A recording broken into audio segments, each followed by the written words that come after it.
Welcome back everyone. We are again here with another series of very important questions from chapter cell. इससे पहले भी हमने कई chapters के बहुत ही इंपॉर्टेंट क्वेश्चंस को सॉल्व किया है, तो आज हम जिस बारे में बात करेंगे it is all about chapter cell.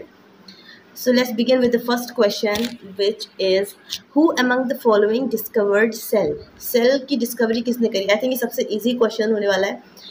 तो ये सबको ही पता होगा कि जो सबसे पहले डिस्कवरी करी थी सेल की, he was none other than Robert Hooke. इन्होंने एक सेल बनाई थी, एक स्लाइड थी सेल की, जो कि उन्होंने एक कॉर्क होता है, आपने पुराने ज़माने में देखा होगा, जो बॉटल्स होती थी उनके ऊपर एक कवर होता था इस तरीके से, और वो बॉटल उससे ढकी होती थी. तो ये जो वुडन कॉर्क थी, इसी की सेल उन्होंने बनाई थी, और वो सेल जो थी वो उन्हें कुछ इस टाइप की दिखाई पड़ रही थी. जो इन्होंने माइक्रोस्कोप बनाया था उसमें इन्होंने ये चीज़ देखी कि जो सेल्स हैं उनका स्ट्रक्चर कुछ इस तरीके से है. तो और इनके ज़माने में जो इस शेप की होती थी वो जेल होती थी और उसे सेल बोला जाता था, तो उन्होंने इस स्ट्रक्चर का नाम ही सेल रख दिया था. So I hope it is clear to everyone. Now हम बात करते हैं कि स्लीडन, थियोडर स्वान और रुडोल्फ वर्च्यू, इन साइंटिस्ट ने क्या किया था. तो ये तीनों जो साइंटिस्ट थे, असल में पहले तो इन दोनों ने मिलके सेल थ्योरी दी थी, सेल थ्योरी, और उसके बाद रुडोल्फ वर्च्यू ने इसमें कुछ जो भी चेंजेस उन्हें करने थे, जो भी उनको नहीं लग रहा था कि सही है, वो उन्होंने इसमें चेंज किया था. So the answer of this question is Robert Hooke, और बाकी तीनों जो नाम है it is related to the cell theory.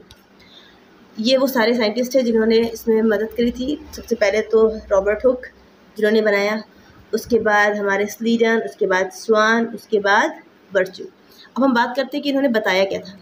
स्लीडन ने आपको बताया था कि प्लांट जो है वो सेल से मिलकर बने हुए हैं, और स्वान ने बनाया था कि जो एनिमल है वो भी सेल से मिलकर बने हुए हैं. और मज़े की बात यह है कि इन दोनों ने अपनी अपनी रिसर्च अलग अलग करी थी, बट एक साल के ही गैप में दोनों ने अपनी अपनी जब रिसर्च रखी थी, तो दैट कम एज अ कि प्लांट और एनिमल दोनों ही जो है वो सेल से मिलकर बने हुए हैं.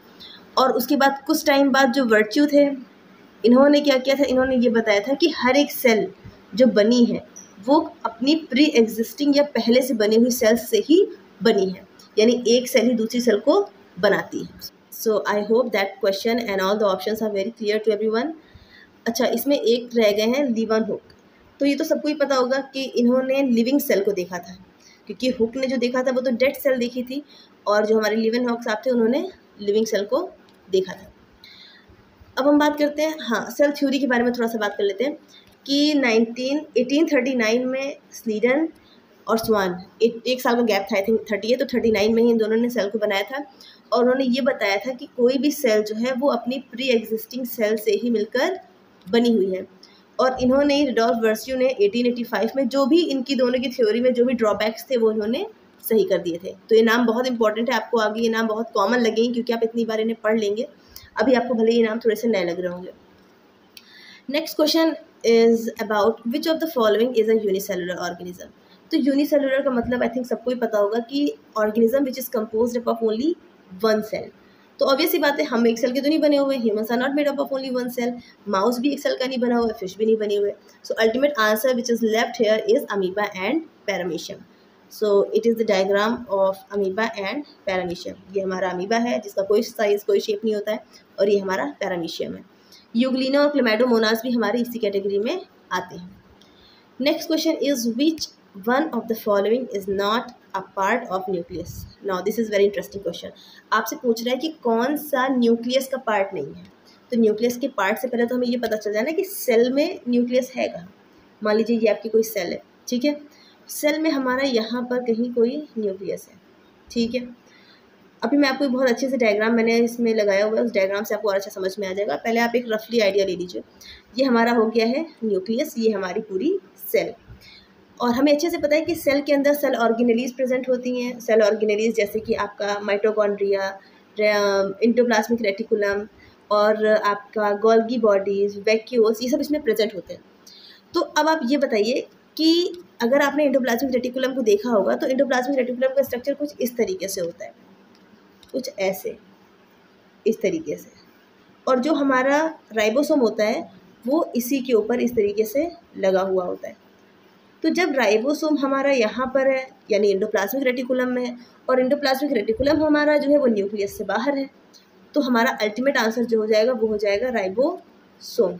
ठीक है, यहाँ पर हमारा आंसर निकल कर आ गया है कि राइबोसोम वो ऑर्गेनेली है जो कि इंडोप्लाज्मिक रेटिकुलम के पास रहती है, और इंडोप्लाज्मिक रेटिकुलम जो है it is out of the nucleus, और बाकी तीनों चीज़ें जो हमारी हैं वो न्यूक्लियस के अंदर रहती हैं, न्यूक्लियोलस भी, क्रोमोसोम भी और जीन्स भी। और ये तीनों का जो फंक्शन है वो रिलेटेड है इनहेरिटेंस से। इनहेरिटेंस का मतलब क्या होता है कि एक कैरेक्टर को दूसरे इंसान में कैसे ट्रांसफ़र करना है। फॉर एग्जांपल आपके पेरेंट्स से आपके ऑफस्प्रिंग में या आप में कुछ ना कुछ जो कैरेक्टर्स होंगे, जो कैरेक्टरिस्टिक्स होंगे, वो कुछ ना कुछ मैच करते होंगे, तो it is all because of the nucleus and chromosome. So here is the diagram, you can see कि इंडोप्लाज्मिक रेटिकुलम जो है ना वो हमारा बाहर है, ये देखिए न्यूक्लियस से बाहर है, और जो हमारा राइबोसोम है वो इसी के ऊपर एम्बेडेड है, और न्यूक्लियस तो हमारा यहाँ से स्टार्ट है, तो राइबोसोम इज आंसर।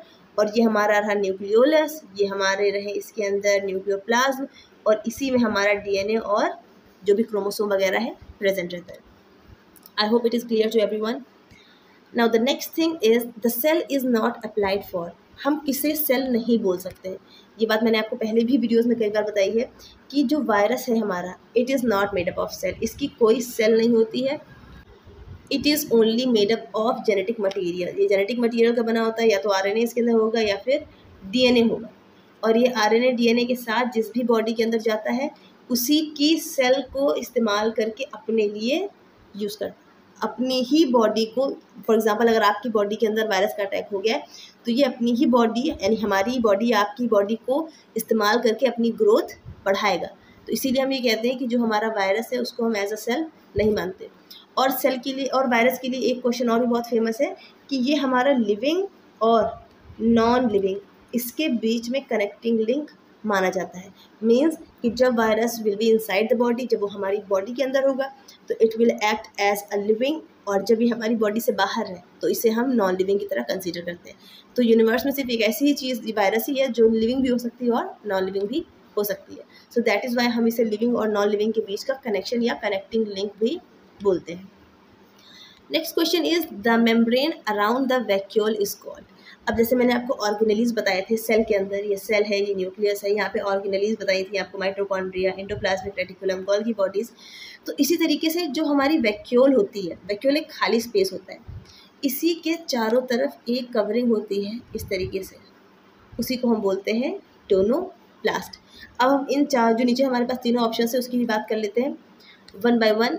सबसे पहले तो ये डायग्राम देख लीजिए आप कि ये हमारा वैक्यूल है, इसी के इर्द गिर्द चारों तरफ हमारा टोनोप्लास्ट प्रेजेंट होता है। अच्छा, अमाइलोप्लास्ट क्या होता है? जैसे हमने ऑप्शंस में 3 नाम पढ़े थे ना, एक अमाइलोप्लास्ट है, एक साइटोप्लास्ट है, और उसके बाद इलायोप्लास्ट। टोनोप्लास्ट तो हमें समझ आ गया कि वैक्यूल के चारों तरफ की कवरिंग होती है, और वो हमारा आंसर भी है। बट हम बाकी तीनों ऑप्शंस को भी डिस्कवर करते हैं कि क्या है वो चीज़, थोड़ा सा आपको उसके बारे में इंफॉर्मेशन दे देती हूँ। सबसे पहले आपसे वो ये कह रहा है कि जो अमाइलोप्लास्ट होता है वो एक कलरलेस प्लास्टिड है जो कि प्लांट्स में मिलता है, और जो रिस्पॉन्सिबल होता है किस चीज़ के लिए, स्टार्च को स्टोर करने के लिए। और स्टार्च हमारा क्या होता है, स्टोर फूड मटेरियल होता है प्लांट का। ठीक है, इलायोप्लास्ट क्या करता है, इलायोप्लास्ट जो है वो जनरेट करता है और स्टोर करता है किस चीज़ को, फैटी एसिड्स को। और इलायोप्लास्ट मिलता है किस में, सिट्रस फ्रूट्स में मिलता है, ऑयल सीड्स में मिलता है, एम्ब्रियोनिक जो लीव्स होती हैं उनमें मिलता है। और किस किस की एम्ब्रियोनिक लीव्स, जैसे ऑयल सीड्स हो गए, सिट्रस मतलब वो खट्टे फ्रूट्स जैसे संतरा वगैरह हो गया। और जो हमारे फ्लावरिंग प्लांट्स के एंथर्स होते हैं, जैसे आपने गुड़हल का प्लांट देखा होगा तो उसके पास जो बीच में इस तरीके से स्ट्रक्चर निकला होता है उसके पास बहुत ढेर सारे एंथर्स होते हैं, उसको अगर आप हाथ से टच करोगे you will get some yellow substance over your hands, तो वो जो येलो सब्सटेंस होता है उसको हम एंथर बोलते हैं। तो वहाँ पर भी हमारा इलायोप्लास्ट प्रेजेंट होता है। यहाँ अच्छा, यहाँ पर एक चीज़ हमारे पास एक रे डायग्राम भी है जहाँ पर हर एक चीज़ को, हर एक पर्टिकुलर प्लास्टिड को आपको बताया गया है। प्लास्टिड जो होते हैं वो प्लांट्स में मिलते हैं। ठीक है, क्रोमोप्लास्ट जो होता है वो है हमारा पिगमेंट सिंथेसिस एंड स्टोरेज। इसका मेन फंक्शन क्या होता है, आपने देखा होगा जो टमाटर होते हैं वो रेड हो जाते हैं ग्रीन से, it is because of the chromoplast. Chloroplast तो हम सबको पता है कि फोटोसिंथेसिस करता है, ठीक है, खाना बनाता है। ल्यूकोप्लास्ट का मतलब फैटी एसिड्स को सिंथेसाइज करता है। एमाइलोप्लास्ट जो होता है वो स्टार्च और शुगर को स्टोर करता है। इलायोप्लास्ट जो होता है वो लिपिड को स्टोर करता है। और प्रोटीनोप्लास्ट जो होता है वो एंजाइम बनने की साइट होती है। साइट का मतलब वो प्लेस जहाँ पर एंजाइम्स बनेंगे। So it was all about that question. I hope you have got the enough information regarding all those 4, tonoplast, leucoplast, amyloplast, तीनों ही चीज़ें आपको अच्छे से क्लियर हो गए होंगे। Next question we have is plant cell is mainly composed about. अब प्लांट सेल सेल वॉल जो होती है वो किससे मिलकर बनी होती है? तो सबसे पहली चीज़ तो मैं आपको ये बता दूं कि जो सेल वॉल होती है वो कहाँ पर प्रेजेंट होती है? It is present in plant cells. सिर्फ प्लांट सेल्स में ही आपको सेल वॉल मिलेगी, एनिमल सेल में नहीं मिलेगी। और ये होती कैसी? It is non living in nature. और ये किसकी बनी होगी? ऑब्वियस सी बात है, प्लांट में है तो ये सेलुलोज की ही बनी होगी। Next question we have is lysosome is known as the suicidal bag. Suicidal bag का मतलब क्या होता है? एक ऐसी बैग, एक ऐसा स्ट्रक्चर जो अगर सेल में फट जाए, ब्लास्ट हो जाए, ख़राब हो जाए, टूट जाए तो ये पूरी सेल को डिस्ट्रॉय कर देती है। अब पैरासिटिक एक्टिविटी तो बिल्कुल भी नहीं हो सकती। पैरासाइट का मतलब क्या होता है? किसी और पे जाकर फीड करना, तो कहीं भी नहीं जा रही है वो। प्रेजेंस ऑफ फूड वैक्यूल, नहीं, फूड वैक्यूल का भी कोई इससे लेना देना नहीं है। कैटालिटिक एक्टिविटी भी हम कह सकते थे, लेकिन इसमें कैटालिस्ट का मतलब क्या होता है कि किसी भी रिएक्शन में ऐड होकर वो रिएक्शन के रेट को बढ़ा देता है। तो किसी भी रिएक्शन को अगर यहाँ पर पहले से ही कोई रिएक्शन हो रही होती ख़राब, उसको बढ़ा देता तब और ज़्यादा ख़राबी हो जाती। ऐसा भी कुछ नहीं है। लाइसोसोम जब तक सही रहता है तब तक कोई प्रॉब्लम नहीं करता है, तो इसका भी कोई आंसर नहीं बनता है। तो आंसर जो हमारे पास बनता है वो है हाइड्रोलिक एक्टिविटी। लाइसोसोम के पास बहुत स्ट्रॉन्ग डाइजेस्टिव एंजाइम्स होते हैं, और वो डाइजेस्टिव एंजाइम्स अगर अपने बैग से या अपने लाइसो जो भी ऑर्गेनली होती है अगर वो ख़राब हो गई, टूट गई, तो वो पूरी की पूरी सेल को क्या करेगी? डैमेज कर देगी। और अपनी ही सेल को डैमेज कर रही है जहाँ पर वो है, इसीलिए उसे हमने बोला है suicidal bag of the cell. Lysosomes are cellular organism that contain digestive enzymes. मैंने आपको बता दिया है, और इनका मेन फंक्शन क्या होता है? डाइजेस्ट करना। लेकिन क्योंकि बहुत स्ट्रांग होते हैं, अगर ये हमारी बॉडी के अंदर पड़ गए या टूट गए, ख़राब हो गए सेल के अंदर, तो पूरी सेल ख़राब हो जाएगी। और इस प्रोसेस को हम एक चीज़ और कहते हैं, ऑटोलिसिस। लिसिस का मतलब ही होता है ब्रेक डाउन होना। ठीक है, मैंने आपको पहले कई बार बताया, लिसिस का मतलब ही होता है ब्रेक डाउन होना। So we are moving towards the next question, which is, I think, which is more easy as compared to that. Oxygen and carbon dioxide process the plasma membrane by the process of. अब इसमें कई बच्चे ऐसे होंगे जिन्हें ये नहीं पता होगा कि प्लाज्मा मेम्ब्रेन क्या होता है। तो प्लाज्मा मेम्ब्रेन मैं आपको बता दूं, जैसे आपकी कोई सेल होती है, सेल के ऊपर की जो लेयर होती है ना, इसी को हम प्लाज्मा मेम्ब्रेन कहते हैं। Outer layer of the cell ही प्लाज्मा मेम्ब्रेन होती है। ये 2-3 तरीके की होती है। एक होती है परमिएबल। परमिएबल का मतलब होता है कोई भी चीज़ अंदर आ रही है, कोई भी चीज़ बाहर चली जा रही है, बिल्कुल ईजी एक्सचेंज हो रहा है।